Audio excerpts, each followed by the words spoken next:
بسم الله الرحمن الرحيم الحمد لله رب العالمين والصلاة والسلام على سيدنا ومولانا محمد وعلى آل سيدنا ومولانا محمد وبارك وسلم. اللهم ربنا أرنا الحق حقا وارزقنا اتباعه وأرنا الباطل باطلا وارزقنا اجتنابه. اللهم أرنا حقائق الأشياء كما هي ربنا زدنا علما وعملا وإخلاصا يا رب العالمين. اللهم انصر أولياءك في مشارق الأرض ومغاربها. اللهم انصرهم على عدوك وعدوهم إنك على كل شيء قدير. اللهم فرج عنا. اللهم انصر أولياءك في مشارق الأرض ومغاربها. اللهم انصرهم على عدوك وعدوهم إنك على كل شيء قدير. اللهم فرج عنا وعن إخواننا في مشارق الأرض ومغاربها. اللهم انصرهم على عدوك وعدوهم إنك على كل شيء قدير. اللهم فرج عنا وعن إخواننا في مشارق الأرض ومغاربها. اللهم نفس كربنا وكربهم وثبت أقدامنا وأقدامهم والطف بنا وبهم يا أرحم الراحمين يا رب العالمين. وصل وسلم على سيدنا ومولانا محمد وعلى آل سيدنا مولانا محمد وبارك وسلم. سبحان ربك رب العزة عما يصفون وسلام على المرسلين والحمد لله رب العالمين برحمتك يا أرحم الراحمين يا رب العالمين. آمين آمين. وصلى وسلم على سيدنا مولانا محمد وآلہ وصحبہ وازواجہ وذریتہ اجمعین برحمتک یا ارحم الراحمین آمین. اچھا، رحمۃ اللہ الواسعہ کا مطالعہ جاری رکھتے ہیں. یہاں پہ رکے تھے کتاب کا انداز. آگے شاہ صاحب قدس سرہ خاکساری سے فرماتے ہیں کہ میں زور بیان سے محروم ہوں. مقابلے کے میدان میں سباق غایات ہونے کی مجھ سے امید نہ رکھی جائے. سباق غایات ہونے کی مجھ سے امید نہ رکھی جائے. سباق یعنی آگے بڑھنے والا، غایات مقاصد. میرے پاس مواد بھی کچھ نہیں اور حوالوں کی بھی بھر بار میرے بس کی بات نہیں، کیونکہ آپ کا دل تصوف کے مشاغل میں اس قدر منہمک تھا کہ کتابوں کی بہت زیادہ ورق گردانی کرنے کی آپ کو فرصت نہ تھی.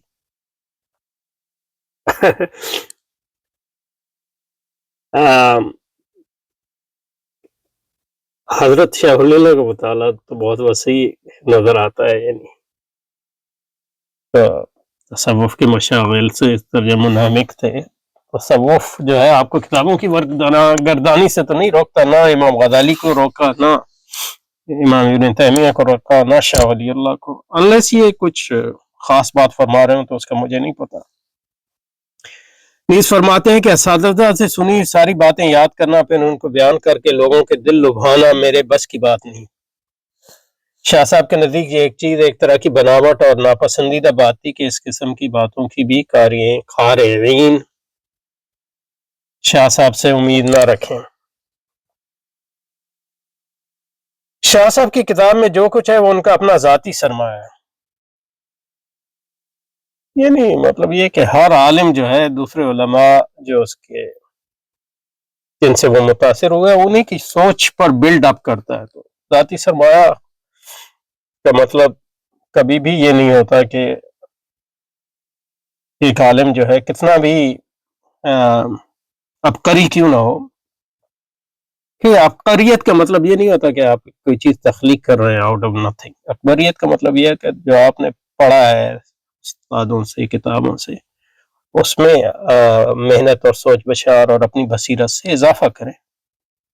اور بعض اوقات جو ہے اس اضافے کے نتیجے میں نئی رائیں کھلتی ہیں جو پرانے اس پہ نہیں، پرانے علماء پہ نہ کھلی ہوں. تو یہ اللہ کا فضل ہے، جس کو چاہتا ہے عطا کرتا ہے. حضرت شاہ صاحب پر اللہ کا بے شمار فضل ہے، اس میں کوئی شک نہیں. انہوں نے اپنے ہی علوم کو اکٹھا کر کے قارئین کے سامنے پیش کیا. تو ان کے علوم جو ہے ان کے اساتذہ کے اور فیض کا ہی نتیجہ ہے، کیونکہ ان پر اللہ تعالیٰ کے خاص انوار بھی اور فتوحات بھی ہوں جو ہر بڑے عالم کو کسی نہ کسی حد تک ہوتی ہیں. نیز وہ علوم نہ مطالعے کے مرون نہ اکابر سے سنے. ایسی کوئی بات نہیں ہے، ایسے کوئی علوم نہیں. یعنی بعض چیزیں ان میں ظاہر ہے ہمیشہ ہوتی ہیں جو اس کا انکار نہیں ہے، لیکن یہ مبالغہ ہے کہ نیز وہ علوم نہ مطالعے کے مرون نہ اکابر سے سنے. وہ آپ کی واردات قلبی ہیں. واردات قلبی جو ہے اس کے لیے بھی آپ کو کوئی تمہید تو ہونی چاہیے. اور دوسری بات یہ کہ واردات قلبی والی چیزیں جو ہیں زیادہ تر وہ دوسری کتابوں میں، مطلب البدر البازغہ میں ہیں یا سید الحرمین میں ہیں. میرے خیال میں تو حجت اللہ میں ویسی نہیں ہے. گو کہ مطلب یہ ہے کہ واردات قلبی بھی ہیں، لیکن یہ کہ عمومی یعنی غالبہ نہیں ہے ان کے حجت اللہ البالغہ. تو یہ مجھے یہ ہو سکتا ہے میں بالکل اس میں غلط ہوں، کیونکہ جیسے آپ پڑھیں گے جیسے ہم پڑھیں گے تو زیادہ باتیں سمجھ میں آئیں گی. لیکن جو میرا تاثر ہے، جو پہلے میرا حجت اللہ کا مطالعہ ہے یا جو اس کے بارے میں سنایا ہے، پڑھایا ہے، اس کی روشنی میں یہ کچھ مبالغہ لگتا ہے. یہاں اللہ تعالیٰ نے جو کچھ آپ پر کھولا ہے اور آپ کے نصیب میں رکھا، اس کو امت کی خدمت میں پیش کیا. امت کی خدمت میں کیا مطلب علماء کی خدمت میں پیش کیا، امت کی خدمت. اور آخر میں قارئین کرام سے معذرت کی ہے کہ میں اپنے روکھے سوکھے کو غنیمت سمجھنے والا ہوں. اگر آپ بھی اس کے پھیکے دسترخوان پر قناعت کرنا چاہیں تو توحید الوفاق تحبذ الوفاق. آپ مزیدار دسترخوانوں کے خواہاں کوئی بڑھیا کتاب کے تلاشیں تو آپ خود مختار ہیں جو چاہیں. یہ ساری جو ہے تمہید کچھ لا حاصل لگتی ہے. اللہ اچھا جی، منہج الکتاب. وقدمت الیہ انی سکیت نادی البیان ضالع حلبۃ الریحان وانی متعرق مرمات. بڑی مشکل عربی ہے شاہ صاحب کی بعض اوقات. ایسا لگتا ہے کہ آپ یعنی اس مقدمے میں تو بعض اوقات کہ آپ مقامات پڑھ رہے ہیں حریری کے. وضو بداعت مزجات وانه لا يتعطى مني العمان في تصفح الاوراق. تو یہ وہی باتیں کر رہے ہیں جو حضرت نے اپنی زبان میں تمہید میں بیان کی. لشغل قلبی بما ليس له فواق ولا يتيسر لي التناهي في حفظ المسموعات. تو شاہ صاحب جو کہہ رہے ہیں وہ یعنی انکار نہیں کر رہے، ایک طرح کے مبالغہ کر رہے ہیں خاکساری میں کہ میں زیادہ یاد نہیں ہے مجھے باتیں، اور زیادہ مجھے مطالعے کا اور ورق گردانی کا شوق نہیں. اس کو مطلب لٹرلی نہیں لینا چاہیے. لا ولا يتيسر لي التناهي في حفظ المسموعات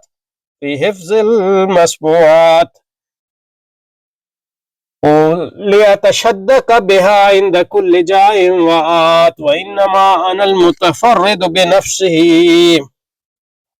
اب اس سے انہوں نے جو لیا کہ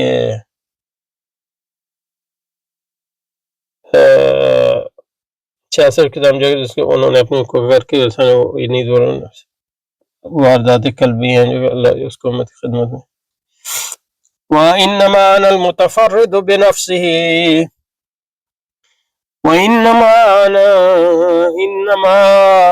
ولا يتيسر لي التناهي في حفظ المسموعات ليتشدق بها عند كل جاء وآت وإنما أنا المتفرد بنفسه المتجمع لرمسه الذي هو ابن وقته وتلميذ بخته وأسير وارده ومغتنم بارده. فمن سره أن يقنع بهذا فليقنع ومن حب غير ذلك فأمره بيده ما شاء فليصنع. یہاں سے وقدم تو الیہ انی سکیتو کا مطلب ہے سکیتو کا مطلب ہے الکثیر السکوت. وقدم تو الیہ انی سکیتو نادل بیان، یعنی مجھے زیادہ بولنے کی عادت نہیں ہے، کثرت سے، یعنی کثرت ذرا زیادہ بولنے والا نہیں ہوں، کثیر السکوت ہوں، یعنی لمبے عرصے تک چپ رہنے والا میں سے. یہ سارے الفاظ کے معنی آئیں گے. سکیت تو ترجمہ کتاب کا انداز، اور میں نے ان کو محمد عاشق فلتی صاحب کو پہلے یہ بات بتا دی کہ میں محفل بیان کا خاموش آدمی ہوں، ریس کے گھوڑوں میں لنگڑا گھوڑا ہوں. ریس کے گھوڑوں میں دال حلبت الریحان میں سکی دال حلبت الریحان، ریس کے گھوڑوں میں لنگڑا گھوڑا ہوں، اور یہ کہ میں کھر پر سے گوشت کھرچ کر کھانے والا ہوں. یہ بالکل لفظی ترجمہ کیا ہے، اس کو اردو میں کوئی مقصد نہیں بنتا، لیکن سمجھانے کے لیے ظاہر ہے. پہلے وہ محاورتاً جو ان کے جس حد تک ان کا محاورہ ہے وہ بیان کر دیا، وہ لفظی ترجمہ کرے. اور ردی پونجی والا ہوں، ذو بدعۃ مزجاۃ، یہ اس کا ترجمہ ہے، ردی پونجی والا ہوں، میری پونجی کوئی خاص نہیں، یعنی خاکساری ہے. اور خاکساری مطلب اس کی حقیقت بھی ہے، کیونکہ یہ جو بڑے لوگ ہوتے ہیں جیسے شاہ صاحب، یہ اپنے اونچوں والوں کو دیکھتے ہیں، ان سے اپنا کمپیریزن کرتے ہیں. وَأَنَّهُ لَا يَتَطَّمِنُ الْإِيمَانُ فِي تَفَسُّ، اور میرے لیے کتابوں کو بہت زیادہ ورگردانی کرنا آسان نہیں، یعنی نسبتاً. تو یہ بھی مطلب ان سے دیکھ رہے ہیں، یعنی میں بھی اپنے آپ کو ابن تیمیہ کو سامنے رکھ کے یا غزالی کو سامنے رکھ کے یہ بات کر رہے ہیں. تو اس نظر سے دیکھنی چاہیے یہ بات، کیونکہ میرا دل ایک ایسے امر میں مشغول ہے جس سے مجھے ذرا فرصت نہیں، جہاں سے خبر نہیں آتی. تو یعنی مطلب یہ لوگ امام غزالی، امام ابن تیمیہ، امام شاہ ولی اللہ، یہ لوگ یعنی ان کا اللہ سے براہ راست یعنی تعلق ہے، تو اس تعلق کو چھوڑنا آسان نہیں ہوتا. اس لیے مطلب یہ ہے کہ جیسے علامہ اقبال نے reconstruction of religious thought in Islam میں حضرت گنگوہی کا ارشاد نقل کیا. یہ ہمارے رشید گنگوہی نہیں، دوسرے گنگوہی جو ہیں بڑے والے، مجھے یاد نہیں صحیح سے، ہاں عبد القدوس گنگوہی صاحب کا، حضرت شیخ عبد القدوس گنگوہی کے الفاظ.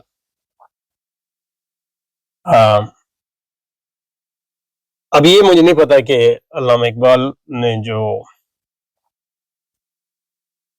ان کی طرف بات منسوخ کی ہے وہ انہی سے ہے یا کسی اور کی منسوخ کی ہے، کیونکہ اس کا حوالہ مجھے نہیں پتا. اور اپنے ہمارے نیازی صاحب نے جو ترجمہ کیا اس میں بھی انہوں نے کہا کہ وہ اصل عبارت دستیاب نہیں ہو سکی، انہوں نے انگریزی سے ہی ترجمہ کیا.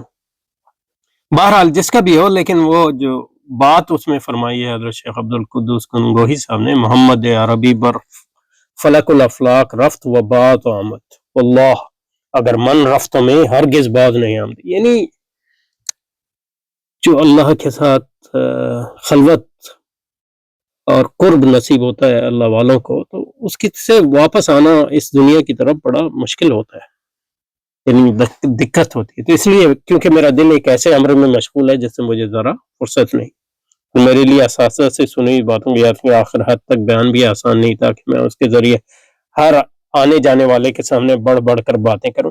یعنی اساتذہ سے کی باتوں کو دہرانا کوئی وہ نہیں ہے، یعنی اساتذہ کی باتوں کو دہرانا سمجھے بغیر یہ کوئی فن نہیں ہے. اصل میں اساتذہ کی باتوں کو اس طرح سمجھنا کہ وہ آپ کی باتوں، آپ کے فہم کا حصہ بن جائیں پھر ان کو بیان کریں، تو وہ اس کی کوئی بات ہوتی ہے. تو صرف باتوں کو آگے بڑھا دینا سمجھے تو اس کی نفی کر رہے ہیں. میں اس کے ذریعے ہر آنے کے سامنے بڑھ بڑھ کر باتیں کروں گی، اور میں تو اپنی ذات کے ساتھ تنہا ہونے والا ہوں. المتفرد عند كل جانوات انما انا المتفرد بنفسی، میں نے یعنی تنہائی جو ہے المتفرد بنفسی، وہ عزیز ہوتی ہے خاص طور پہ جب آپ اپنے روحانی مراتب طے کر رہے ہو، علمی مراتب طے کر رہے ہو. تو میں تو اپنے وقت کا بندہ ہوں، یعنی ہر آدمی اپنے وقت کا بندہ ہوتا ہے تو اس لیے بڑے بڑے علماء کی بھی لمٹس ہوتی ہیں، تو اس میں کوئی خاکساری نہیں ہے، لیکن یہ ہے کہ وہ ان کی حیثیت کے مطابق ہوتے ہیں. اس سے یہ نہیں سمجھنا چاہیے کہ وہ ہمارے جیسے ہیں معاذ اللہ.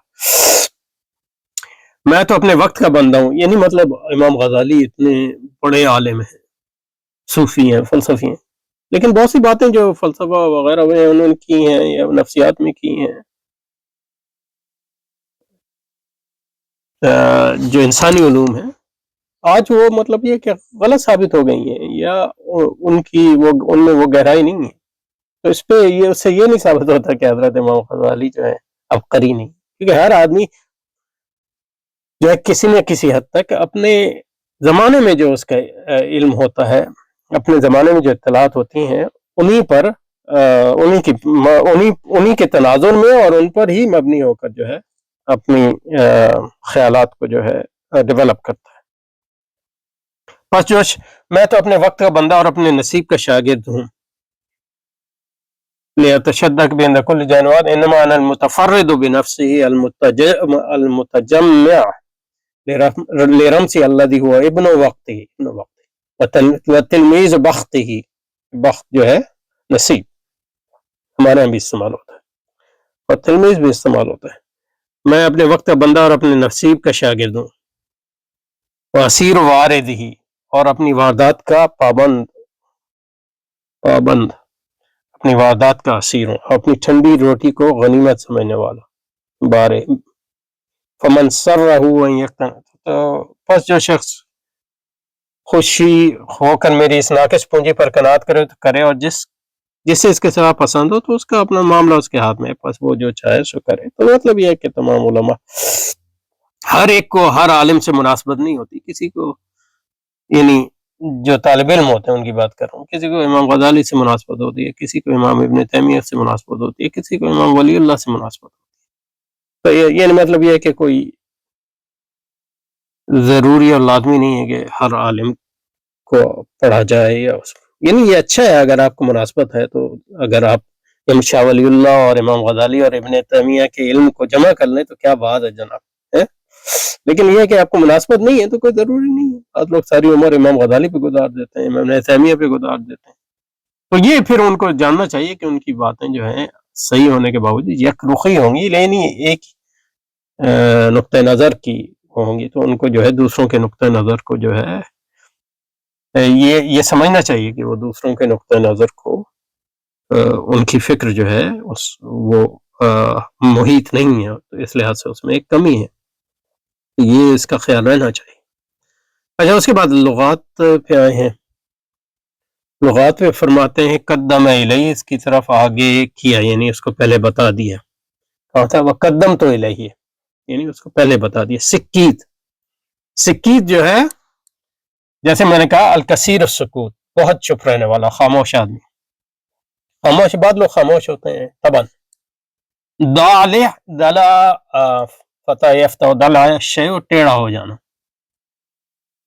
دالع. الاعرج، الاعرج، ہاں، ٹیڑھا ہو جانا.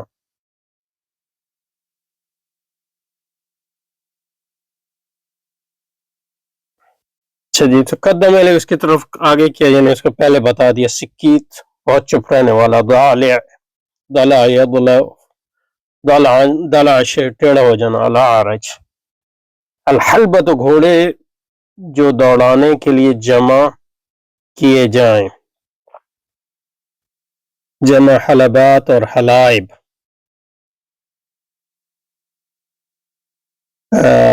حلبہ میدان سباق الخیل، میدان سباق الحلبہ، گھوڑے جو دوڑانے کے لیے جمع کیا جائے. حلبہ الحلبہ، یہ کئی معنی ہیں عربی لغت میں.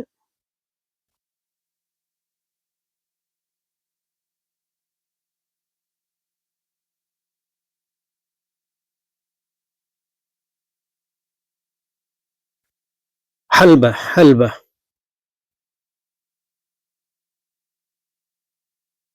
خیل تجمع للسباق من کل ابواب، یہ وہی جو حضرت کہہ رہے ہیں، خیل تجمع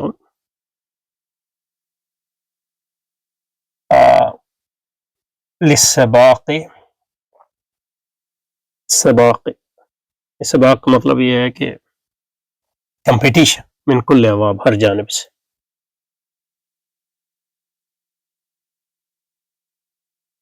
ریس کے گھوڑے جو انہوں نے ترجمہ کیا، یعنی ریس اردو میں بھی استعمال ہوتا ہے، اس کی جمع ہے حلبات و حلبات و حلائب.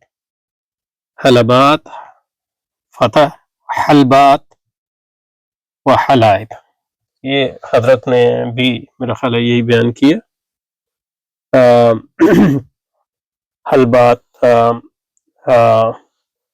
الحلبہ گھوڑے جو دوڑانے کے لیے جمع کیے جائیں، حلبات و حلائب، لیکن حلبات بھی صحیح ہے. ضالع حلبۃ الریحان، ریحان، ریس کے گھوڑوں میں ضالع حلبۃ الریحان، ریس کے گھوڑے میں لنگڑا کیا کہہ رہے ہیں، لنگڑا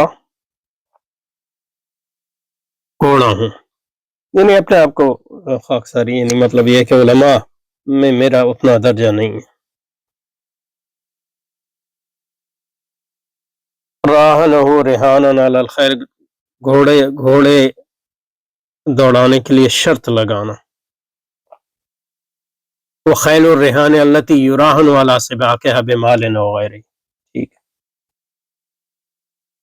وہ گھوڑا جس پر شرط لگائی جاتی.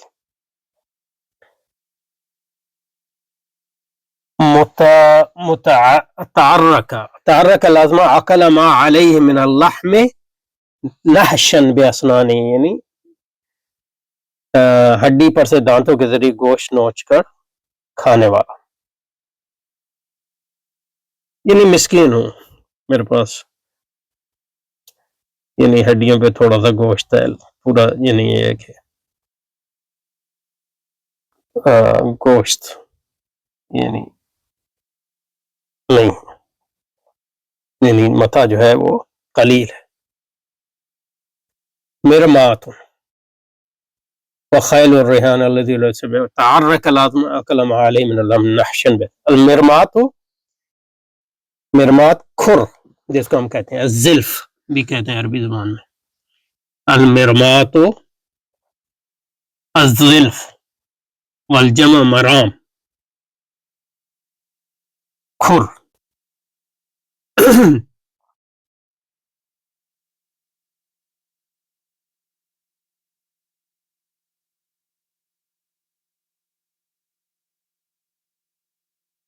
کھر، گھوڑے کی کھر.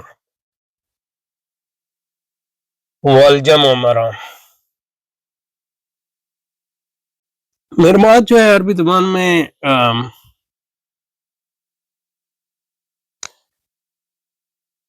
تیر کے لیے بھی استعمال ہوتا ہے، سم،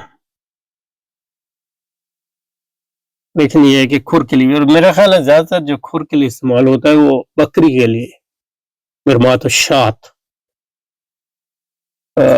اب یہاں حضرت نے گھوڑوں کے لیے استعمال کیا ہے. وَأَنَّهُ لَا يَدْفِنَّنِّ عَلَى فِطْرَةِ لِشُغْلِ قَلْبِي بِمَا لَيْسَ لَهُ فَوَاقٍ الدَّالِعُ حَلْبَةَ الرِّهَانِ وَأَنِّي مُتَعَرِّقُ مرمات، مرمات ہے تو بکری کی کھر، یا گھوڑے سے تعلق نہیں ہے اس کا. زلف یعنی کھر، اور زلاف مراد وہی ذری کھر پہ زیادہ جو ہے وہ گوشت نہیں ہوتا. بدا جو ہے سرمایہ پونجی، یہ تو مزات تھوڑی چیز، ردی چیز.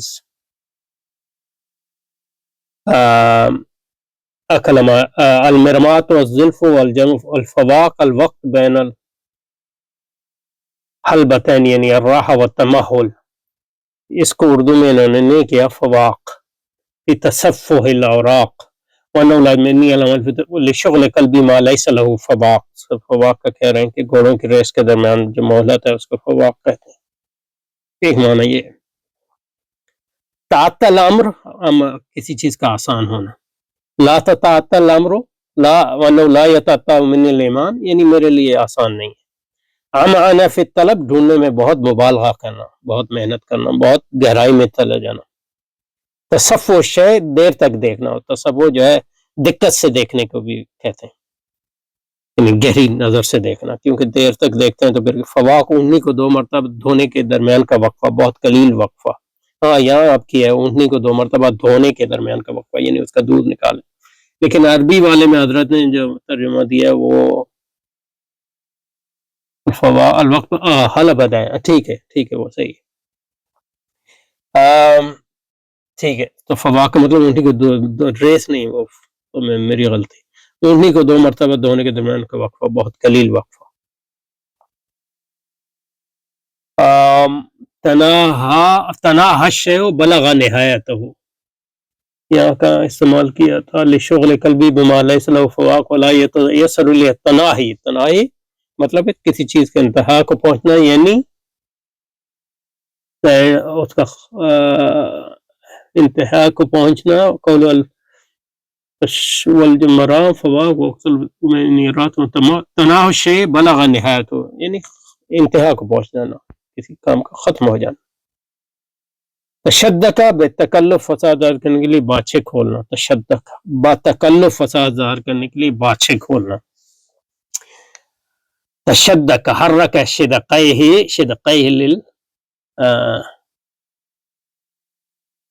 للمضغ یعنی مضغ یعنی مطلب یہ کہ اپنی باچھے کھولنا کسی چیز کو چبانے کے لیے.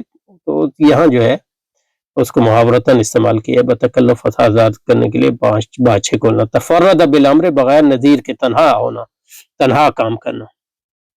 یا تشدد بیان کل جائن وات وانما انا المتفرد بنفسی یعنی مجھے اپنی تناؤ اور اپنی زیادہ فکر ہے.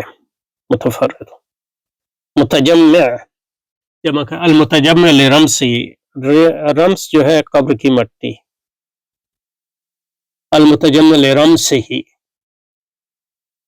تناش بلان تشدد حرك شدقيه للمضغ والمراد تحبير الكلام مع التكلف. قالوا المتجمع كذا في النسخ كلها ومعنى التجمع انضم بعض الى بعض فهو لازم فالاحسن والمجمع. نہیں لیکن یہ کہ المتجمع لرمسه اب یہ مجھے نہیں پتا. حضرت فرما رہے ہیں کہ یہ اچھا یہ ہوتا کہ مجمع کرتے کیونکہ متجمع جو ہے لازم ہے. ٹھیک ہے، لیکن یہ کہ لازم جو متعدی ہو جاتا ہے ضمیر کے ساتھ. ضمیر نہیں، ضمیر کہتے ہیں کیا کہتے ہیں، نہیں ضمیر کے نہیں، پریپوزیشن کو جیسے لام جو ہے ضمیر ہے نا، حرف اشارہ سوری حرف جر سوری ضمیر نہیں کہنا. تو حروف جر کے ساتھ جو ہے لازم جو ہے متعدی ہو سکتا ہے. تو ہو سکتا ہے یہ جو حضرت کہہ رہے ہیں وہ صحیح ہو سکتا ہے. حضرت شاہ صاحب نے صحیح، مجھے اس کا وہ جو ہے تحقیق نہیں ہے. المتجمع لرمسی الذي هو ابن وقته ومعنى تجمع عند من فلاحسن المجمع من جمع المتفرق جمعه. الرمس التراب الذي يحسى على القبور، رمس جو قبر کی مٹی کو کہتے ہیں جو قبر پر ڈالی جاتی ہے.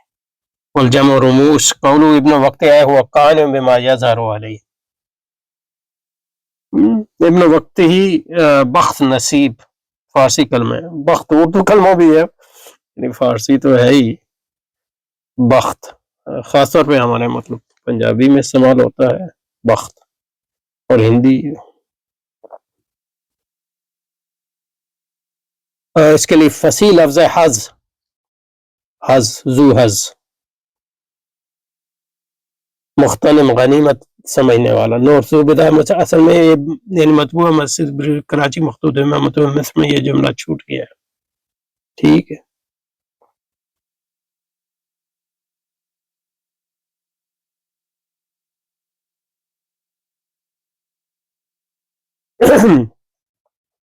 اگلا جو ہے وہ کتاب کی تسمیہ پہ ہے تو اس کو اگلی بار کریں گے انشاءاللہ. سبحانک اللہم و بحمدک نشہد ان لا الہ الا انت نستغفرک و نتوب الیک. فارسی ترجمہ یہاں سے ہے، مطلب اقدام و اقدام فارسی ترجمہ کہ یہاں پیچھے سے آ رہے ہیں کہ پس رو بدرگاہ خداوند کر دے استخارہ نمودم. یہ ہے فتوجہت الی اللہ واستخرته الى آخری ویفتح لسانی ویاتمنی فی مقتحمه من المقال ویوفقنی لصدق اللہجة فی کل حال ویعیننی فی ابراد ما یختلج فی صدری ویعالج فکری انہو قریب مجیب. و مراد رانچے کہ می پناہ خود نگاہ دارد و در حال براست کوئی موافق برگردانت و در ابراد آنچے کہ در قلب و فکر می گزرد یا یاریم دہد یقیناً و نزدیک و دعا پذیر است انہو قریب یہاں سے. و اقدام نمودم با یعنی اس کے لیے شروع ہو گیا در حالے کہ خاموش مجلس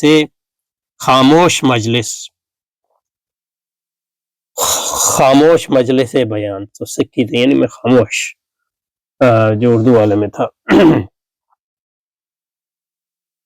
اردو والے میں کیا تھا خاموش میں محفل بیان کا خاموش آدمی ہوں تو خاموش مجلس بیان. ولنگ میدان مسابقہ یعنی ریس کے گھوڑوں میں لنگڑا گھوڑا ہوں. ان کا فارسی ترجمہ زیادہ بہتر ہے. ولنگ میدان مسابقہ و شدیداً بکمک خداوند نیاز مندم.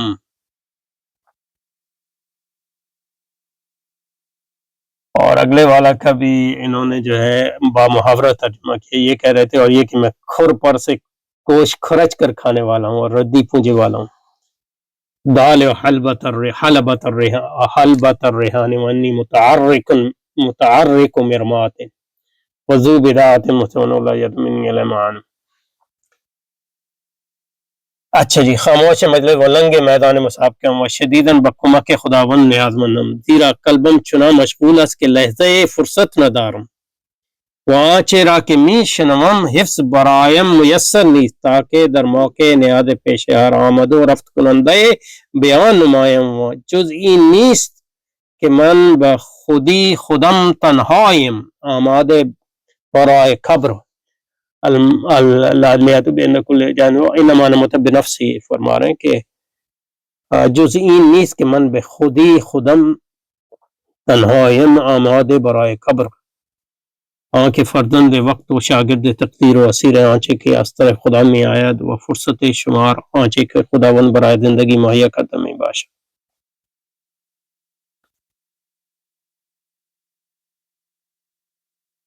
زیرا قلبم چنا مشغول است که لحظه فرصت ندارم و آنچه را که می شنوم حفظ برایم میسر نیست تاکہ در موقع نیاد پیش حرام دو رفت کننده‌ای بیان نمایم. وجود این نیست که به خودی خودم تنهایم آماده برای قبر آنکه فرزند وقت و شاگرد تقدیر و اسیر آنچه که از طرف خداوند می آید لیتشدد لشغل قلبی بما لیس له فواق ولا يتيسر لي التناهي في حفظ المسموعات لیتشدد بأن كل جاهل وآتم انما أنا المتفرد متجمع لرمسی الذي هو ابن و تلمید بخته.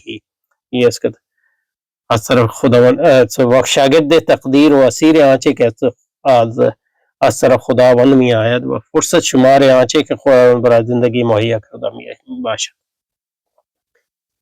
و اسیر واردی و مختلف باردی فمن سرہ پس ہر کس کے بئیں کانے میں باشد وہاں کے چیزیں دیگرے میخات پس اختیار شرائط دارت کے ہر چے میخات انجام دہد. یہاں تک اردو ترجمہ یہ فارسی ترجمہ با محاورہ ہے اور زیادہ بہتر ہے. سبحانك اللهم وبحمدك نشهد أن لا إله إلا أنت نستغفرك ونتوب إليك وصلى وسلم على سيدنا محمد وآله وصحبه وأزواجه وذريته أجمعين برحمتك يا أرحم الراحمين آمين يا رب العالمين.